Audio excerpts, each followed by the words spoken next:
ಓಂ ಶಾಂತಿ. February ತಿಂಗಳಿನ ಪತ್ರಪುಷ್ಪದಿಂದ ದಾದಿ ಜಾನಕಿಜಿಯವರ ಅಮೂಲ್ಯವಾದ ಶಿಕ್ಷಣ. ನೀವು ಅಶರೀರಿಯಾಗುವುದನ್ನು ಅಭ್ಯಾಸ ಮಾಡಿದರೆ ಮಾಯಾರೂಪಿ ಸೊಳ್ಳೆ ಅಥವಾ ನೊಣಗಳು ನಿಮ್ಮ ಹತ್ತಿರ ಬರಲು ಸಾಧ್ಯವಿಲ್ಲ ಅಂತ ಇಲ್ಲಿ ದಾದೀಜಿಯವರು ತಿಳಿಸ್ತಾ ಇದ್ದಾರೆ.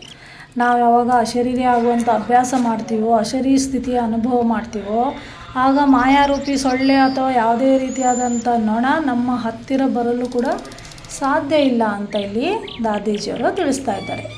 ತಾರೀಖಾಗಿದೆ 10/11/2006. ಅಮೃತ ವೇಳೆಯಲ್ಲಿ ನಾವು ಬಾಬಾರವರ ನೆನಪಿನಲ್ಲಿ ಕುಳಿತಾಗ ನಾವು ಆಗ ಬಾಬಾರವರ ಮಗು ಆಗಿರ್ತೇವೆ. ನಂತರ ಸಂಜೆ ನಾವು ಬಾಬಾರವರ ನೆನಪಿನಲ್ಲಿ ಕುಳಿತಾಗ ನಾವು ಬಾಬಾರವರಿಗೆ ನಾವೇನಾಗ್ತೀವಿ, ಬಾಲಕ್ಸು ಮಾಲೀಕ ಆಗ್ತೀವಿ. ಈ ಅನುಭವವನ್ನು ಇದನ್ನು ನಾವು ಅನುಭವ ಮಾಡ್ತಿದ್ದೇವಾ ಅಂತ ದಾದೀಜಿಯವರು ಕೇಳ್ತಾ ಇದ್ದಾರೆ. ಅಂದ್ರೆ ಅಮೃತ ವೇಳೆಯಲ್ಲಿ ನಾವು ಬಾಬಾರವರ ಮಗು ಬಾಲಕನಾಗಿ ನೆನಪಲ್ಕೊಳ್ತೀವಿ, ಸಂಜೆಯಲ್ಲಿ ಕುಳಿತಾಗ ನಾವು ಮಾಲೀಕರಾಗಿದ್ದೀವಾ ಅಂತ ಅನುಭವ ನಾವು ಮಾಡ್ತಾ ಇದ್ದೀವಾ ಅಂತ ಕೇಳ್ತಾ ಇದ್ದಾರೆ. ಬೆಳಗ್ಗೆ ನಾವು ಯೋಗಿಗಳು, ಜ್ಞಾನ ಕೇಳುವಾಗ, ಮುರಳಿ ಕೇಳುವಾಗ ನಾವು ಜ್ಞಾನಿಗಳು, ಹಗಲಿನಲ್ಲಿ ಕೆಲಸ ಮಾಡುತ್ತಿರುವಾಗ ನಾವು ಕರ್ಮಯೋಗಿಗಳು. ಕರ್ಮಯೋಗಿ ಎಲ್ಲರೊಂದಿಗೂ ಒಟ್ಟಾಗಿ ಎಲ್ಲರ ಜೊತೆಗೆ ಸೇರಿ ಕೆಲಸ ಮಾಡ್ತಾರೆ. ಪ್ರತಿಯೊಬ್ಬರಿಗೂ ಅವರದೇ ಆದ ವಿಶೇಷತೆ ಇರುವುದರಿಂದ ಅವರು ಬಾಬಾರವರಿಗೆ ಅವರ ವಿಶೇಷತೆಗೆ ಅನುಗುಣವಾಗಿ ಸಹಯೋಗ ನೀಡುತ್ತಾರೆ. ಅಂದರೆ ಪ್ರತಿಯೊಬ್ಬರಿಗೂ ಅವರದೇ ಆದಂಥ ವಿಶೇಷತೆ ಇರುತ್ತೆ. ಅವರವರ ವಿಶೇಷತೆಗೆ ಅನುಗುಣವಾಗಿ ಬಾಬಾರವರಿಗೆ ಸಹಯೋಗವನ್ನು ನೀಡ್ತಾರೆ.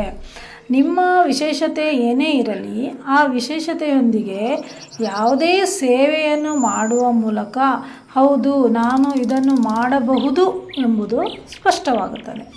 ಅದಕ್ಕಾಗಿ ಯಾವುದೇ ನೀವು ಟ್ರೈನಿಂಗ್ ತೆಗೆದುಕೊಳ್ಳುವಂಥ ಅಗತ್ಯವಿಲ್ಲ. ಬೇರೆ ಯಾರೂ ಕಲಿಸಲು ಸಾಧ್ಯವಾಗುವುದನ್ನು ಪರಮಾತ್ಮ ನಮಗೆ ಹೇಗೆ ಕಲಿಸುತ್ತಾರೆ? ಏಕೆಂದರೆ ಪ್ರತಿಯೊಬ್ಬರೂ ಈ ಅನುಭವದ ಮೂಲಕ ಕಲಿಯುತ್ತಾರೆ. ಅಂದರೆ ಬೇರೆ ಯಾರಿಂದಲೂ ನಮಗೆ ಹೇಳಿಕೊಡೋದಕ್ಕಾಗದಂಥ ಜ್ಞಾನ ನಮಗೆ ಸ್ವಯಂ ಪರಮಾತ್ಮ ಬಂದು ಇಲ್ಲಿ ನಮಗೆ ತಿಳಿಸ್ತಾ ಇದ್ದಾರೆ. ಅದನ್ನು ನಾವು ಆ ಅನುಭವ ಮಾಡಿ ಕಲಿತಾ ಇದ್ದೀವಿ ಅಂತ ಇಲ್ಲಿ ಜಾನಕಿ ದಾದೀಜಿಯವರು ತಿಳಿಸ್ತಾ ಇದ್ದಾರೆ.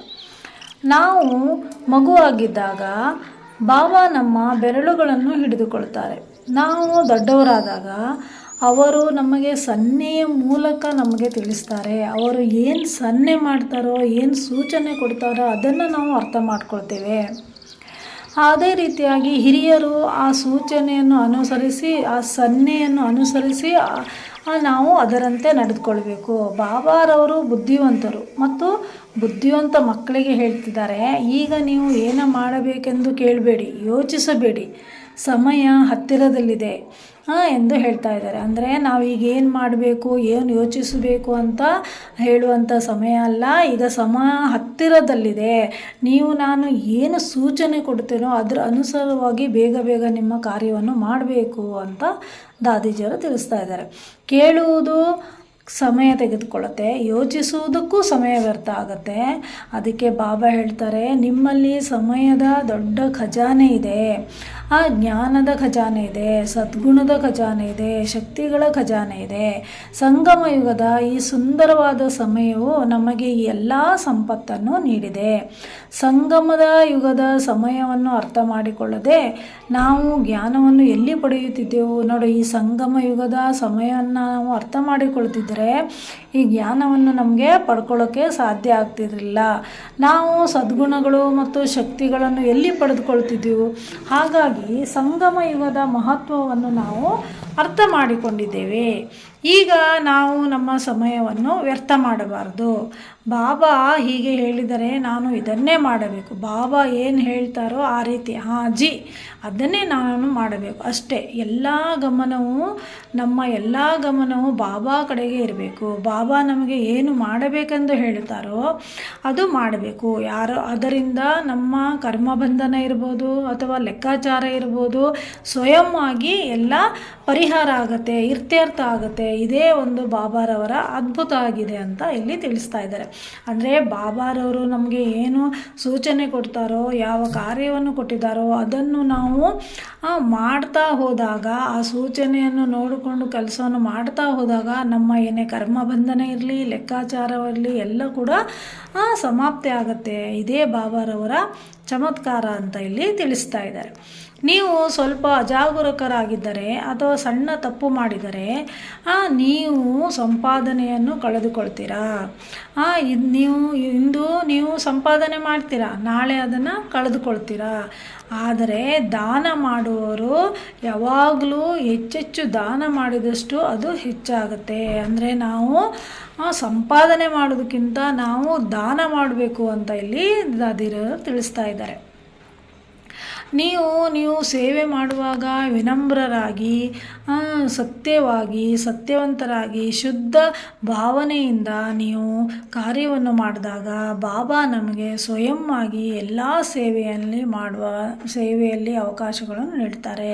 ನೋಡಿ, ನಾವು ಸ್ವಚ್ಛವಾಗಿದ್ದಾಗ, ಪ್ರಾಮಾಣಿಕವಾಗಿದ್ದಾಗ, ಸತ್ಯತೆ ಇದ್ದಾಗ ನಮಗೆ ಏನಾಗುತ್ತೆ, ಸೇವೆಯ ಅವಕಾಶ ತನ್ನಿಂತಾನೇ ಸಿಗತ್ತೆ. ಬಾಬಾರವರು ಮಾಡಿದ ನಿಜವಾದ ಮತ್ತು ಶ್ರೇಷ್ಠ ಕಾರ್ಯಗಳ ಫಲವನ್ನು ನಾವು ಈಗ ಅನುಭವಿಸ್ತಿದ್ದೇವೆ.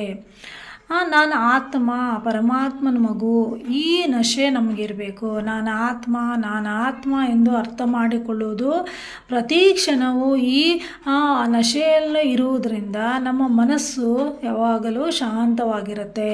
ನಮ್ಮ ಕರ್ಮೇಂದ್ರಿಯಗಳು ನಿಯಂತ್ರಣದಲ್ಲಿರುತ್ತದೆ. ಯಾವುದೇ ಇಂದ್ರಿಯವು ನಮಗೆ ಎಂದಿಗೂ ಮೋಸಗೊಳಿಸಲು ಸಾಧ್ಯವಿಲ್ಲ. ಈ ಕಣ್ಣುಗಳು ಬಹಳ ಮೋಸಗೊಳಿಸುವಂಥದ್ದು. ಆದರೆ ಈ ನಾಲಿಗೆ ತಿನ್ನುವ ಮತ್ತು ಮಾತನಾಡುವ ಸಾಮರ್ಥ್ಯವೂ ಕಡಿಮೆ ಇಲ್ಲ. ಇದು ಮಾಯೆಯನ್ನು ಗೆದ್ದವನು ಇಲ್ಲವೋ ಎಂಬುದನ್ನು ತೋರಿಸ್ತದೆ. ನೋಡಿ, ನಾವು ಮಾತನಾಡುವುದಿರ್ಬೋದು, ನಮ್ಮ ತಿನ್ನುವ, ನಾವು ತೆಗೆದುಕೊಳ್ಳುವ ಆಹಾರ ಪದಾರ್ಥ ಇರುವುದು, ಇದು ಕೂಡ ಏನಾಗುತ್ತೆ, ಸಾಮಾನ್ಯ ಇಲ್ಲ. ಎಲ್ಲವೂ ಮಾಯೆ ನಮಗೆ ಏನು ಮಾಡುತ್ತೆ, ಮಾಯೆ ಬಿರುಗಾಳಿ ಇದರಲ್ಲಿ ಬಂದುಬಿಡುತ್ತೆ. ಅದು ಕಿವಿಗಳಿಂದ ಮತ್ತು ಕಣ್ಣುಗಳಿಂದ ಕೂಡ ಮಾಯೆ ಬರುತ್ತೆ. ಅಂದರೆ ನಮ್ಮ ದೃಷ್ಟಿ ಇರ್ಬೋದು, ನಾವು ಕೇಳೋದಿರ್ಬೋದು, ಪ್ರತಿಯೊಂದರಲ್ಲೂ ಮಾಯೆ ನಮಗೆ ಎದುರಾಳಿಯಾಗಿ ಬರುತ್ತೆ. ಆದ್ದರಿಂದ ನಾವು ತಿನ್ನುವಾಗ, ಕುಡಿಯುವಾಗ ನಾವು ತುಂಬ ಜಾಗರೂಕರಾಗಿರಬೇಕು. ನಾವು ಪ್ರತಿಯೊಂದು ಆಹಾರವನ್ನು ಸೇವಿಸುವಾಗಲೂ ಕೂಡ, ನೀರನ್ನು ಕುಡಿಯುವಾಗಲೂ ಕೂಡ ಬಾಬಾರನಲ್ಲಿ ನೆನಪಿನಲ್ಲೇ ನಾವು ಪ್ರತಿಯೊಂದು ಕಾರ್ಯವನ್ನು ಮಾಡಬೇಕು ಅಂತ ಇಲ್ಲಿ ದಾದಿ ಜಾನಕಿಜಿಯವರು ತಿಳಿಸ್ತಾ ಇದ್ದಾರೆ. ಓಂ ಶಾಂತಿ.